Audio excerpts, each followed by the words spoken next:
Telangana cabinet సమావేశం కాసేపట్లో ప్రారంభం కానుంది. సీఎం రేవంత్ రెడ్డి అధ్యక్షతన సచివాలయంలో జరగనున్న ఈ భేటీలో పలు కీలక అంశాలు చర్చకు రానున్నాయి. ముఖ్యంగా ఏపీ ప్రతిపాదిత బనకచెర్ల ప్రాజెక్టుపై ఈ సమావేశంలో ప్రధాన చర్చ జరగనున్నట్లు సమాచారం.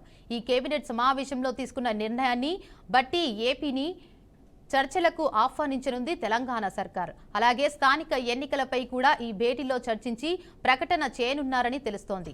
ఎన్నికల స్కెడ్యూల్, రిజర్వేషన్లు, ముందస్తు సన్నాహాలపై దృష్టి సారించనున్నారు.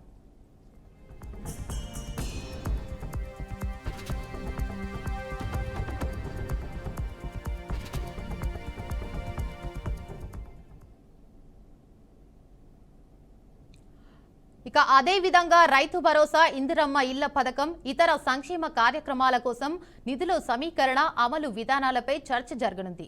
ఈ పథకాలకు సంబంధించిన ఆర్థిక కేటాయింపులు, లబ్ధిదారుల ఎంపిక ప్రక్రియలను సమీక్షించే అవకాశం ఉంది. రాష్ట్ర ఆర్థిక పరిస్థితి, కొత్త రెవెన్యూ చట్టం, ధరణి పోర్టల్ అమలు, మెట్రో రైల్ ఫేజ్ 2 ప్రాజెక్టు కులగణన నివేదిక ఆమోదం వంటి ఇతర అంశాలపై కూడా చర్చించే అవకాశం ఉందని సమాచారం. కాగా ఈ సమావేశానికి తప్పనిసరిగా హాజరవ్వాలని అన్ని విభాగాల అధిపతులకు ఇప్పటికే సీఎస్ ఆదేశాలు జారీ చేశారు.